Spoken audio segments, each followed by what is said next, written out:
Welcome to the next exciting episode of All Things Health, and today's topic is neurodegenerative disorders. So before we go into it, just want to get some things out of the way as a disclaimer. Everything I'm about to bring up in part of our history references has been written before, and you'll find these references in Dr. Cohen Thomas MD in his book of Cancer and the Biology of Water. Also, historical overview of Rockefeller Foundation and the General Education Board, the GEB. You find all these things in the public domain archival sources.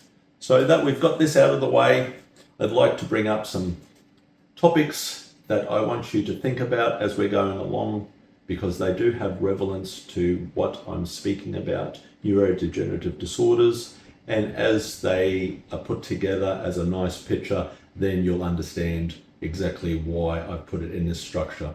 So first of all, history. What's history got to do with neurodegenerative disorders? Second of all, why is neurodegenerative disorders on such an increase?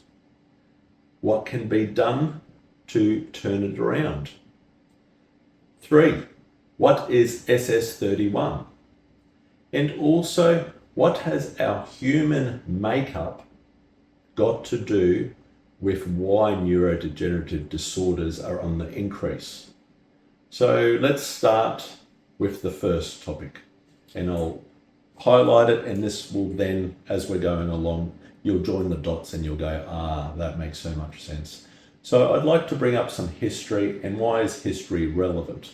It's not just relevant to neurodegenerative disorders, but also to cancer, also to ADHD, also to mental illnesses, also to anti-inflammatory disorders, also to so many dysregulatory disorders that we're currently seeing as the ones we're speaking about in this main topic: Alzheimer's, dementia, Parkinson's, and so forth as neurodegenerative disorders. So let's bring in history so then you can understand why this is on such a level. So some people do know, and a lot of people don't know our history, and our history is so important to us and our makeup and what is going on, so then you can understand. So I'll bring it up. Hopefully you can see the board, guys. So the first thing I want to bring up is a man called John D. Rockefeller. He was around the 1800s and 1900s. So what is he? And who is he? He is one of the biggest, and I'll move around, guys, because I'm not sure what part I'm blocking, but hopefully I'm not blocking so you can understand. He is one of the biggest oil owners in America and in the world in the 1800s and 1900s, and is an oil processor. So as we make oil, and it makes different forms of oil, it leaves behind waste products. So what happens to those waste products? And just keep this in mind now, so these will all fall into place. What could you do if you were the owner of such the biggest oil company in the world and processor, and you've got a product that's got waste products? Could we just throw them out, or could we use them for something else? So keep that in mind. Could we use them for something else? So as we go along, what does this man Rockefeller got to do with science today, the medical board, the way of thinking, and schooling also in itself, what it teaches our children? I'll go through. So later he creates something called the GEB, the General Educational Board. So he creates it himself. And what it actually does, it's restructuring all education. It's restructuring, reforming medical education and the way it used to be. So before this came along, the General Educational Board, people and teachers taught with understanding and love and wanted their children to learn, feel, think, create. But as Rockefeller comes along and he creates the General Educational Board, he says, enough of that. I don't want thinkers, I want doers. And I don't want just doers, I want people to form into line to create more money. So it's all falling into place and you're going, okay, I still don't get it. As we go down in history, he comes across the Carnegie Foundation, and this is a key point. So who and what is the Carnegie Foundation? The Carnegie Foundation is actually set up by Andrew Carnegie, and Andrew Carnegie gets founded by the US Congress in 1906 for the advancement of teaching in general. So you go, okay, there's an oil guy, he's making some products, he's got some waste, he doesn't know what to do with his waste. What can he do? He sets up, and he's got nothing to do with education, but he does make it part of his agenda. He sets up General Education Board, the GEB.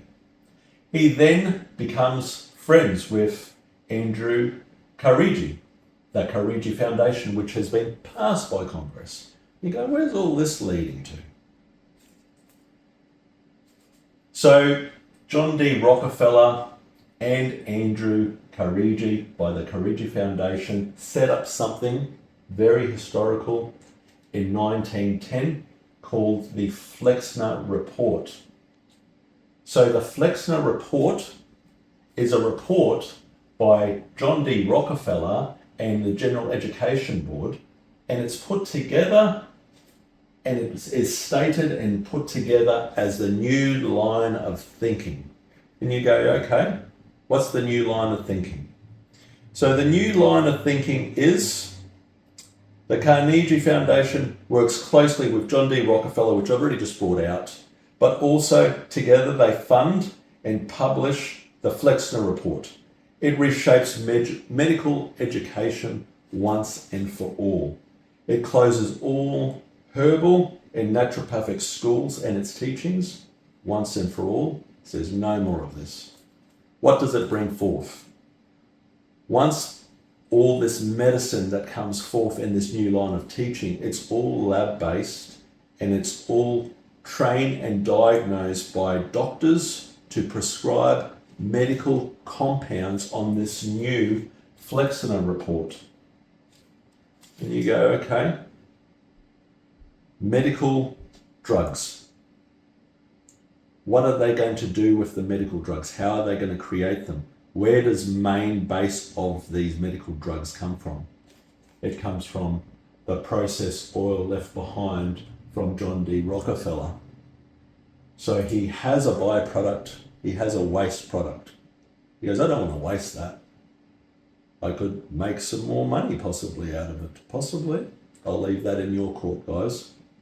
Then he sets up the General Educational Board. Then he becomes good friends with the Andrew Carnegie, which sets up the Carnegie Foundation, and the Carnegie Foundation is proudly brought forth by the US Congress in 1906 for the advancement of teaching. Also, in this advancement of teaching, they want children to not think anymore and feel and create. They just want them to do.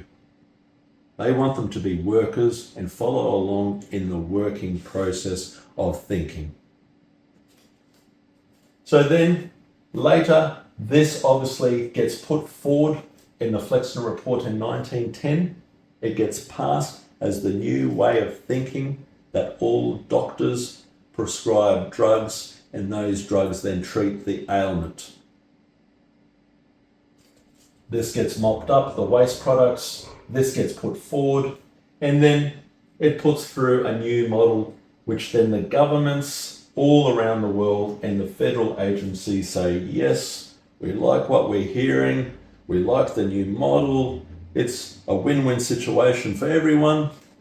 And then that's when the FDA comes aboard. And we all know the FDA. So they came aboard in 1906 to 1930.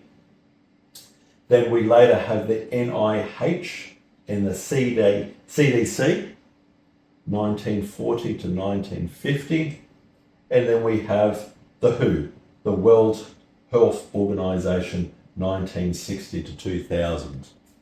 Okay, so now you're starting to connect the dots. You have the biggest oil miner, owner, refiner in the world. He's pumping out oil, he's pumping out oil products, he has a waste product. Don't know what to do with this stuff. Must be useful in some way. He sets up the General Educational Board. I'm worried about education. I want education to be thoughtful and put it through. Okay. I don't like the old method of feeling and thinking and creating that families and educational people were already bringing through in a beautiful, nice manner, which kept balance. I want this new way of thinking. Pharmaceutical, in labs, and it brings forth and it connects the waste products that get put together to make pharmaceutical stuff. And then obviously the governments through that process go, we love it. The FDA gets put in place, the NIH, the CDC and the World Health Organization are fully in place, and this is what we're currently living at the moment. So what is the outcome? So before then, the health of all people on this planet was considerably really, really good. But since this process went in line, like it or not, you have a look at your own resources through doing some studying. From that time onwards, neurodegenerative disorders, cancers, depression, schizophrenia, you name it, autoimmune diseases, leaky gut, have increased on levels we've never seen. And as I stated in the cancer talk, 1 in 3 people these days are diagnosed with cancer. That's huge.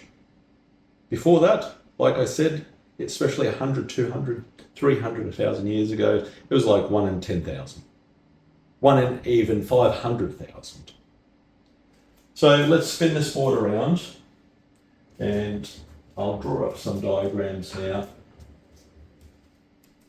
I hope I've got the perspective of it, like so that you can still see quite clearly. When that teaching got brought through by Rockefeller, that I don't want a line of thinkers in it more. I want doers. I want people in the workforce. I want them to follow my structured way and just do. And repetitive and all linear and all like it's all shapes. It's all squares and rectangles and circles and linear. Stop thinking. Kids, I want you to repeat, repetitive, do. I want workers to fall in line and help more of my structure and what's left over from my oil to be sold and to just keep going. So then it's in my construct of what I've created. So how do human bodies, this is the next part, really work and have always worked, and it's been suppressed by what came along and by that line of thinking and by the media and so forth. Well, let's go through to some more history, but this will make a huge difference now. Before this all came along, tribes all through the world who didn't even know each other, the Aborigines and so forth, they taught a very different way of thinking, and it worked. And it wasn't just a way of thinking, it was a biological reference to our human makeup. So the reference was that they never knew each other.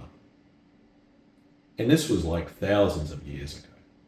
But they all correlate the same story, and you go, well, how does that work? So let's just say they communicated with, and a lot of people these days, because they're so out of touch with nature are not going to get it. They're just going to go, oh, geez, what a bunch of baloney. Holy moly, where did this crap come from?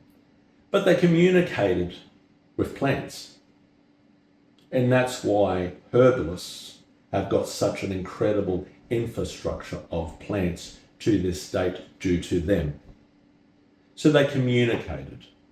And the plants relayed to them, this one is good for this one was good for that, don't touch that one, you're going to die, this one over here is poisonous. And through time, they knew exactly what plants and what herbs and what barks to take to help them become healthier people, and when they had an ailment, how to get rid of it quickly. So how did that biological process actually happen? So the brain, as what we've been taught these days and for such a long time since that reform came in also in our schools, was everything's mechanical, everything's linear. Don't want you thinking. The brain is the major processing unit. It's the intellect. We've got to use this all the time. Use this. So was there something bigger than the brain before the brain came along that's been hidden by information and by history and media purposely? There was. The biggest processor in your body of thinking and feeling, and be patient with my drawing because I'm not an expert in drawing. So I just like to bring up a diagram. I've drawn a person the best I can. I'm not an artist, but please, be humoured by my picture of a person. So this is a human being. This is what I've drawn as their brain. This is their heart. And you're going to go, okay, what are we getting at here? So everything that has been taught in the last 100 years, especially by Rockefeller, and he brought in the infrastructure as I talked about, that not only in schooling to only be doers. Don't think, I don't want you to think. I want workers. I want workers in the workforce. I want repetitors. Repeat, repeat, repeat. Think, don't think, do. So we've been doing this for over 100 years because through his structure, schooling teaches it relentlessly.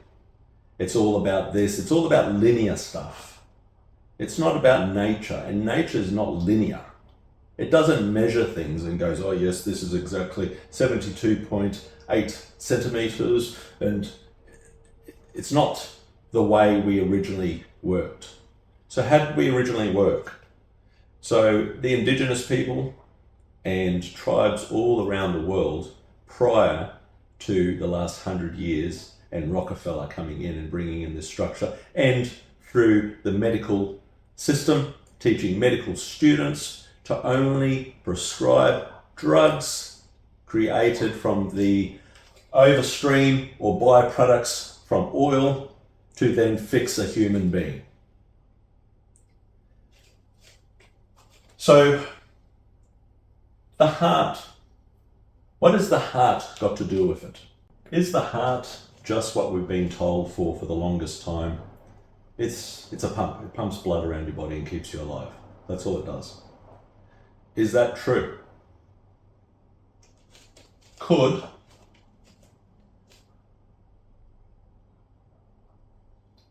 the trees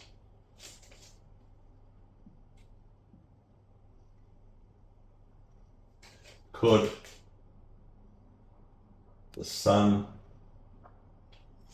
could, and please, I'll probably bring you some humour by my drawing of a dog, but obviously I didn't pass art as a kid.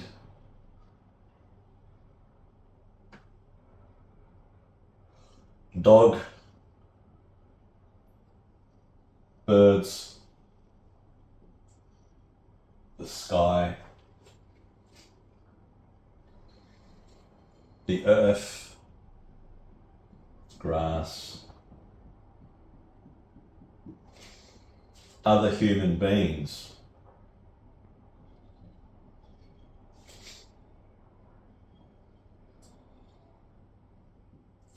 what has all this got to do with the heart? As I was saying before, the ancients, the indigenous people, they understood that the heart wasn't just a pumping mechanism. It is the first processor of feeling and thinking in the human body, not the brain. And what has been happening over these last 100 years through schooling and so forth, everything is the brain, intellect, the brain, intellect, the brain. And what is the human heart got to do with nature, with Mother Earth, with the sky, with the sun, with other human beings, with trees?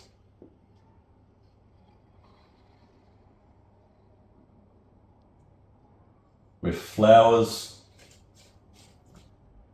What we've got in common is, as humans, as animals, as nature, as us, the heart emits an invisible field constantly, all the time. It's checking out its surroundings. It's sending out signals to all around it. And as I was saying, the animals, other humans, obviously, because they have hearts, nature, trees, plants, herbs, flowers, they all have this same mechanism that works on the same level, and it's in tune to each other perfectly. It's the same makeup. So when you go out, like it or not, your heart is scanning the environment. It's scanning other people.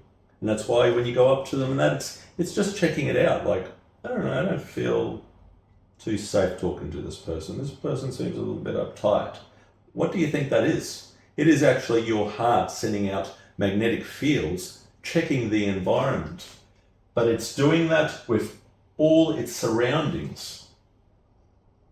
And what is causing the brain dysfunction these days is the brain wasn't the main thinking processor. It's always been known through history as a biological makeup, as part of Mother Earth and other animals and plants and humans. The heart is the first processor, but it does it by feeling. It does it by scanning the environment. It does it by looking. It does it by listening. It does it by tasting. It does it by feeling. It feels the breeze. It feels the way somebody spoke to them. It scans on how it was communicated to them. The heart is doing all this without you even knowing, but it's not only taking in information, it's putting out information to other human beings, to other animals, to nature, to trees, to flowers, to the sun, working in coherence with each other. So if this last 100 years, which it has been the case, we've been told it's all about the brain, and like it or not, social media and TV shows and snippets of everything on social media, you know, like your 10, 15 seconds, it's putting an overload on your brain because you're not using your heart anymore. Your heart was supposed to be the first thing to be used by feeling, then thinking, and then it then sends signals to the brain to say, this is what I've got when I went outside. What do you think? Do you approve? Should we go forward? And then the brain relays back to the heart as the main processor of feeling and thinking, yes, I agree. Or, well, I'm not too sure there. Can you send that message again? So we've basically, unfortunately, because of modernization, we got rid of the heart. We do everything through the brain. Our poor kids at school, everything's about just learn, just do tests, maths, do this, get a good job, go to work, get a mortgage. How do you think that as a person, as a young adult growing up, how do you think that poor individual is coping? I can tell you how they're coping. I'm hearing, because I've got a lot of friends, young children on levels we've never seen before are having meltdowns at 5 years of age, 7 years of age, 10 years of age, young teenagers. They're crying. Some of them, unfortunately, they're hitting themselves in the head. And you go, well, what is it, mental disorders? No, it's not mental disorders. It's because from an early age, plus the environment, as I've always discussed, the toxicity of our environment due to what is going on out there, and then bypassing the heart, the most beautiful thing of feeling, thinking, then sending it to the brain, and then doing, has been bypassed. So now the brain is under so much strain, and has been for the last 100 years, that the human family can't take it anymore. The brains are breaking down because they weren't designed to be everything. It was supposed to be from the heart. And that's why schooling, before this all came along, beautiful teachers wanted children to feel from their heart, to create, to think, to do. But then Rockefeller went, no more. I just want people to fall in line to become workers, and all of it is intellect. So this is why the heart is so important. Why am I bringing all this up? I can give you products, incredible things you probably never heard of, that will help repair all the strain on the brain that's caused the breakdown of the neurons and the cells in the brain. But it's not just the brain itself, it's the brain and the heart connection. Then the heart also connects to the stomach, and the stomach connects to the reproductive system. It is the main center. So I would like you to, and you don't have to, but I don't want to be like the rest of a lot of people out there, and it's because they don't know, and it's not because they're bad. Yes, they will give you a solution. Yes, they'll give you a product. It will make things considerably better. But will it fix it overall? No, it won't. If we don't, as a race of people, of human beings, start reconnecting of how we really work biologically with nature and start feeling, we're not going to repair the damage that has impacted us so greatly, especially in these last 10 years. So I just, as a remedy, and this is the first remedy, just entrain yourself every day to go and spend some time with nature. Go and spend some time with your loved ones. Go and spend some time with your children. Go and spend some time with your animals. Just sit. Just feel. Feel how it feels. Feel through your heart. Take in the beauty. Take in the breeze. How it feels on your skin, the smell of the air, the coolness of the morning, the birds chirping. Feel it, then process it, then send it to your brain.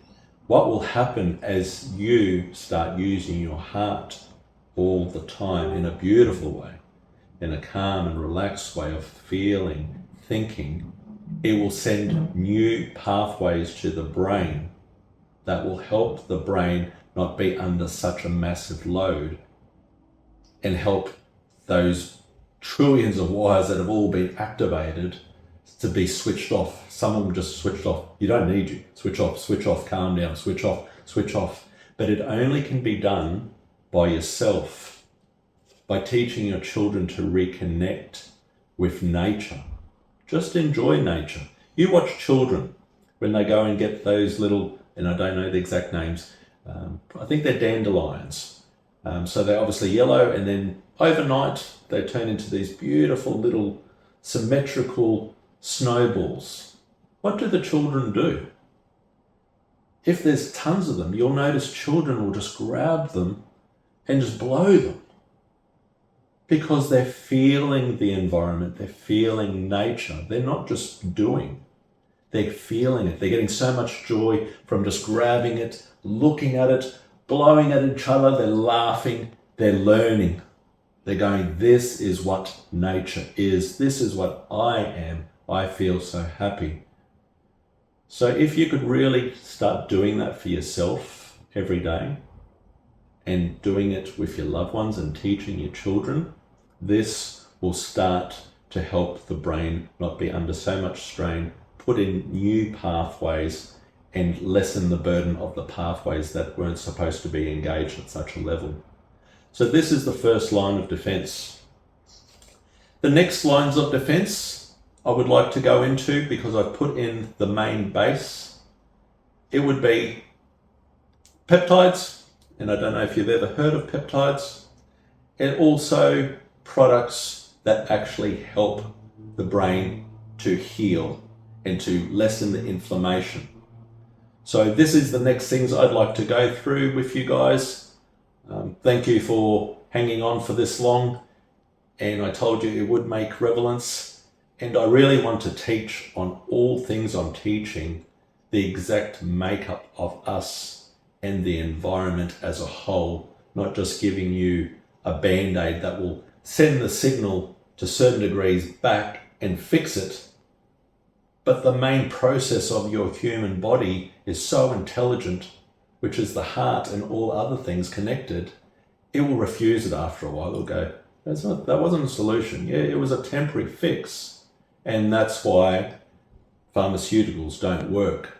The body goes, yeah, it's taping that up, that signal. I like it for a little bit, but that's not the equation. This is not making equilibrium, harmony in me. So that's why I like to teach on these levels, and I will teach on these levels on all things, which then, if applied, it will bring you back to a state of harmony. So hang on to the next parts that we're about to cover, what we can use from nature, and also peptides that will really reconnect and heal the brain and make the connection from the brain to the heart better than ever.